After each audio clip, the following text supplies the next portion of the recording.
તો ગ્રોઇન્ડર મિત્રો થઈ જાવ તૈયાર 22,200 નું 22 નું લેવલ જોવા માટે, કારણ કે ડિસેમ્બર મહિનામાં જ મેં કીધું હતું જ્યારે નિફ્ટી 26,200 પ્લસ થયું ત્યારે મેં કીધું કે બસ નિફ્ટી ઓટકાર લઈ લીધો, અહીંથી આ માર્કેટ પડી અને 22,222 5 બગડા આપણે સ્ક્રીન ઉપર જોવાની જે ઈચ્છા છે એ ઓલમોસ્ટ પૂરી થવા આવી, કારણ કે ગિફ્ટ નિફ્ટી તમને દેખાડશે ઓપનિંગ 23,845 નું, અને અત્યારે તમે લોકો જોવા જાઓ આપણું નિફ્ટી બંધ થયું હે 23,100 એ બરોબર છે, અને આપણું ગિફ્ટ નિફ્ટી ઓપન દેખાડે 22,800 એટલે હવે બાકી કેટલા રહ્યા અહીંથી તમે પોઈન્ટ 700 પોઈન્ટ બાકી છે એવું ગણી નાલો, 600 થી 700 પોઈન્ટ હાર્ડલી, તો આપણે ઓલમોસ્ટ નિફ્ટીને 4,000 પોઈન્ટ પાડી દીધું એવું તમે કહી શકો. હવે ટ્રેડિંગ આમાં થતું નથી તમારા લોકોથી ઓપ્શન્સ બાઇંગની અંદર, સેલિંગમાં મસ્ત પૈસો બનતો હોય છે, ઇન્ડિયા એક્સ 22 પ્લસ રખડે છે એના કારણે, તો ટ્રેડિંગમાં તમારે પૈસો બનતો નથી ઓપ્શન્સ બાઇંગમાં. તો શું કરું, તો આની પહેલાનો જે વિડીયો છે એ જોઈ લ્યો, જેમાં મેં કીધેલું છે કે 9 EMA ની હેલ્પ લઈ અને તમે લોકો આરામથી ટ્રેડ કરી શકો છો. ઇન્ટ્રાડેમાં 9 EMA રહ્યો અને ટ્રેન્ડ ફોલો કરવો, એટલે ઘડીક એને બ્રેક કરશે ને એને ટચ કર્યા પછી ટ્રેન્ડ જે ડાઉન સાઈડનો છે એઝ ઇટ ઇઝ ફોલો કરશે. 22,222 નહીં આવે ત્યાં સુધી તો માર્કેટ ઉભવાનું નથી.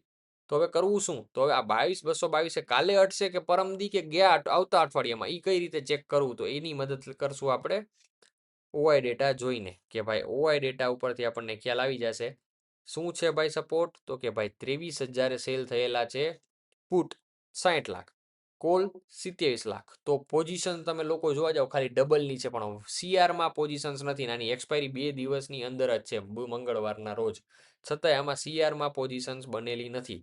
એનો મતલબ કે સીઆર મતલબ કે કરોડોમાં, એનો મતલબ કે આ વીક છે. તો હવે આપણે ચેક કરવું પડે આવતા અઠવાડિયા માટે કઈ પોઝિશન્સ હોય 3 અઠવાડિયા ભેગા કરીને, ત્યારે 1 CR માંડ બને. 16 દિવસની પોઝિશન્સ ભેગી કરો ને ત્યારે 1 CR પોઝિશન્સ માંડ ક્રિએટ થાય છે. આનો મતલબ કે સપોર્ટ વીક છે, રેઝિસ્ટન્સ પણ વીક છે, પણ આનું ડિસિઝન લેવા હે ક્યારે, તો કે ભાઈ કાલના દિવસે ટ્રેડ થયા પછી સોમવારે. એના માટે જ મેં કીધું આજનો વિડીયો ખાલી ને ખાલી કાલના દિવસનું એનાલિસિસ છે, વીકલી એનાલિસિસ નથી, કારણ કે કાલે કેમ ટ્રેડ કરવો એ કાલેનો દિવસ ઉગ્યા પછી ખબર પડશે. તો કાલે ઓન માર્કેટ સેટઅપ બને તો હું ટેલિગ્રામમાં તમને શેર કરીશ એ સેટઅપ, નીચે લિંક છે જોઈન કરી લ્યો. મેઇન વાત કરું તો કાલના દિવસમાં તમે લોકો જોવા જાવ સપોર્ટ વીક છે, તો ગિફ્ટ નિફ્ટી એવું દેખાડે કે ભાઈ 800 ઓપન થાય, 800 ઓપન થાય તો 15 મિનિટના ટાઈમ ફ્રેમમાં આવી જાવ મિત્રો.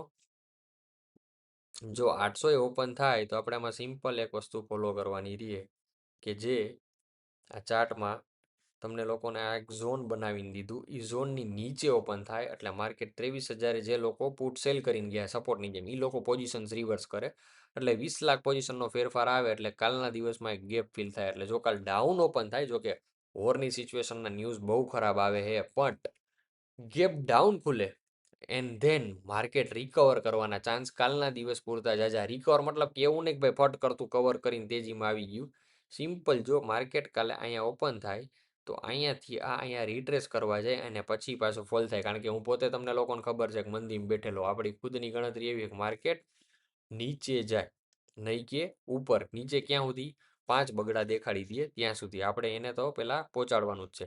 તો કાલના દિવસમાં બહુ સિમ્પલ રીતે એક ટ્રેડ કરો, ગેપ ફિલનો ટ્રેડ, ગેપ ફિલ થઈ જાય તો અહીંયાથી શોર્ટ સેલિંગનો ટ્રેડ, શોર્ટ સેલિંગનો ટ્રેડ કરશો તો ડાયરેક્શનલ ટ્રેડ કરવો પડશે, કોલ સેલિંગનો. ઓપ્શન બાઇંગનો ટ્રેડ કરશો તો કોલ બાઇંગનો કરવો પડશે, કારણ કે કોલ સાઇડ પ્રીમિયમ ઓછા છે.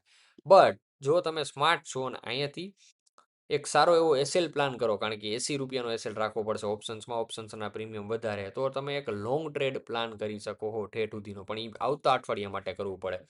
આવતા અઠવાડિયા સુધીમાં 5 બગડા સ્ક્રીન ઉપર આપણને જો દેખાઈ જાય તો તમારે નેક્સ્ટ એક્સપાયરી રાખવી પડે. કરંટ એક્સપાયરી મંગળવારે પૂરી થઈ જાય એટલે કરંટ એક્સપાયરી તમે રાખી શકો નહીં. આ ચોખ્ખું પ્લાનિંગ હું તમને કહું. એટલે આવતા અઠવાડિયાની અંદર મતલબ કે શુક્રવાર સુધીમાં આપણે 5 બગડા સ્ક્રીન ઉપર જોઈ લઈએ એવી આપણી આશા છે. ક્લિયર? તો હવે સિમ્પલ એક પ્લાન છે, ગેપ ડાઉન ખુલે, ગેપ ફિલ કરે, પછી એક ડાયરેક્શનલ ટ્રેડ લ્યો. ડાયરેક્શનલ ટ્રેડમાં તમે અહીંથી 9 EMAની હેલ્પ લઈ શકો છો, બરોબર છે, કે જે 9 EMAને ટચ કરી અને આવી રીતે પાછો પડી જાય. રેડી? આ ચોખ્ખી ચટ વાત. અને જો આને ઉપરની બાજુ બ્રેક કરે 23,300 ને, તો પાછી તેજી થાય, પણ ઓઆઈ ડેટા જોતા એવું લાગતું નથી. ક્લિયર? અને ગેપ ડાઉન ઓપનિંગના ચાન્સ હાઈ છે. જો ગેપ ડાઉન ઓપન નથી થતું, ફ્લેટ ઓપનિંગ થાય છે, તો ફ્લેટ ઓપનિંગ થાય ભાઈ તો આ લેવલ આવવામાં શુક્રવાર પહેલા ગુરુવારે જ આવી જાય, કારણ કે ફ્લેટ ઓપનિંગ માર્કેટને ઓલરેડી એમ કહે છે કે ભાઈ અહીંથી ઓપન થયું તું ભાઈ નીચે વયો જા. ચોખ્ખી વાત. તો 800 પોઈન્ટ દૂર છે આપણો ટાર્ગેટ, ટાર્ગેટ હિટ થવામાં વાર નહીં લાગે. વાત કરી લઈએ નિફ્ટી બાદ બેંક નિફ્ટીની. તો બેંક નિફ્ટી જે રહ્યું ભાઈઓ, એ તમે લોકો જોઈ શકો છો 1 ડે ટાઈમ ફ્રેમમાં આપણે બેંક નિફ્ટી માટે શું કીધેલું હતું, 52,000 ને બોટમ લેવલ છે 50,000. આ બહુ જૂના લેવલ દીધેલા છે. Bank Nifty big short September મહિનાથી હું પ્લાન કરીને બેઠો હતો. આ સપ્ટેમ્બર મહિનામાં જ પડી જવાની જરૂર હતી, પણ ન પડ્યું. હેડ એન્ડ શોલ્ડર પેટર્ન હતી, આખી ફેલ થઈ. અહીંથી ફોલ એક્સપેક્ટેડ હતો આપણને 6%નો, બરોબર. જે 6%નો ફોલ આવ્યો ક્યારે, એક ફ્રેશ ઓલ ટાઈમ હાઈ માર્યા પછી. મતલબ કે હું બેંક નિફ્ટી તો વધારે બુલિશ થઈ ગઈ. હું બેરીશ ક્યારથી હતો, બેંક નિફ્ટીમાં તો વધારે હતો, કારણ કે બેંકની સિચ્યુએશન ખરાબ છે ને એ જો એ લોકો ત્યારે દબાવ્યું ને તો અત્યારે તમે જો એચડીએફસી બેંકના જે ચેરમેન હતા એને શું કર્યું, ભાઈ આપણે છૂટા, આપણે કાંઈ લેવા દેવા નથી. એના પછી બીજા બે મેન જણા હતા નીકળી ગયા. અત્યારે દુબઈ બ્રાન્ચ બેન્ચ એચડીએફસી બેંકની બંધ થઈ ગઈ. ક્રેડિટ સ્વીપ કરીને એક જે કંપની છે એની સાથે આ લોકોએ ફ્રોડ કર્યું છે. એચડીએફસી બેંક વાળાએ કોઈના પૈસા પાછા ન થાય, એવું કાંડ છે. પણ આ બહાર આવ્યું. પણ આ બધું રંધાતું હતું પેલા 6 5 મહિનાથી, આપણે જ્યારે કીધું ને કે બિગ ફોલ એક્સપેક્ટેડ છે ત્યારથી. કોઈ વાત નહીં, આપણે સાચા પડીએ છીએ, પણ ઘણી વાર મોડું થઈ જાય, બરોબર. તો હવે આપણે મેન વાત ઉપર આવીએ. તો મેન વાત એ છે કે આ ક્યાં સુધી રહે. તો 200 EMA તમે જુઓ ડે ટાઈમ ફ્રેમમાં, જ્યાં ઓલમોસ્ટ બેંક નિફ્ટીને ટચ કર્યા પછી વધારે પડી ગયું. તો 1 વીક ટાઈમ ફ્રેમમાં જુઓ, એક્ઝેક્ટલી જ્યાં 48,000, પણ આપણી ઈચ્છા એક 50,000 દેખાડી દઈએ. આ 50,000 સુધી બેંક નિફ્ટી પડ્યા સિવાય છૂટકો નથી. એટલે નિફ્ટી 1000 પોઈન્ટ પડે તો આ 3,000 પોઈન્ટ પડે. તો અહીંયાથી 3,000 પોઈન્ટ કરી નાખો, થઈ ગયું. કારણ કે ગુણ્યા 3માં બેંક નિફ્ટી હાલતું હોય. એટલે ઓલમોસ્ટ આ 48 દેખાડી દે, કારણ કે અહીં જગ્યા ખાલી જ છે. બટ પેલા 50 તો જોવો, એની મજા કરીએ. કાલના દિવસમાં બેંક નિફ્ટી સેમ. ગોલ્ડ સિલ્વરની કંઈ વાત નથી કરવી. ગોલ્ડ સિલ્વરમાં જે લોકો પોઝિશન્સ લઈને બેઠા એને તો જાણવું જોઈએ કે ભાઈ આ ગોલ્ડ નીચે જાય. આપણું જે ફોરેક્સ ગોલ્ડ રહ્યું, આમાં 1 ડે ટાઈમ ફ્રેમમાં એક થિયરી ભણાવી દઉં. આ 4,200 અડ્ડા સિવાય એને છુટકારો નથી, બરોબર. યાદ રાખજો, આ લેવલ છે સપોર્ટ લેવલ. અહીંયાથી લિક્વિડિટી લઈને ઉપર ગયું, ઉપર સસ્ટેન ન થયું એટલે અગેન આ લેવલને રિટ્રેસ કરવા આવશે ને અહીંયા સુધીની સ્પાઇક મારશે. એટલે 4,200 તો ગોલ્ડ કાલના દિવસમાં કાલે જ જોવા મળી જાય. જો કે કાલ કા પરમદીમાં મંગળવાર સુધીમાં તમને આ 300 પોઈન્ટ ગોલ્ડ ડાઉન જોતું દેખાય.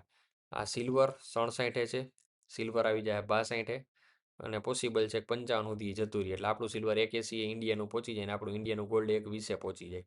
આ ક્ષમતા છે, બરોબર. ઓલું માંથી 55 સુધી પોગે તો આ ચોખ્ખું. જો આવી ગયું 97, 180, 197 દેખાડી દીધું સિલ્વર. અને આપણું ગોલ્ડ આવી જાય ચોખ્ખું 130, 120. આ તમારી નજર સામેના બધા લેવલ છે. તો બસ યહી બાત હે. ક્રિપ્ટોમાં અત્યારે કાંઈ કર્યા જેવું છે નહીં. બેંક નિફ્ટી ને નિફ્ટી કરો મસ્ત, એમાં ધંધો ખુલ્લો છે, બરોબર. તો ચાલો, ટૂંકું ને ટચ ગણિત છે. ના સમજાય તો ટેલિગ્રામ નીચે લિંક છે, અહીંયા જોઈન થઈ જાઓ. ક્વેશ્ચન ક્વેરીઝ હોય તો નીચે કોમેન્ટ મારી દો, અને આપણા ઇન્સ્ટાગ્રામને ફોલો કરો. ત્યાં પણ કંઈ ક્વેશ્ચન હોય તો મને ડાયરેક્ટ તમે ડીએમ કરી શકો છો. મળીએ નેક્સ્ટ વિડીયોમાં. જય હિન્દ, જય ભારત.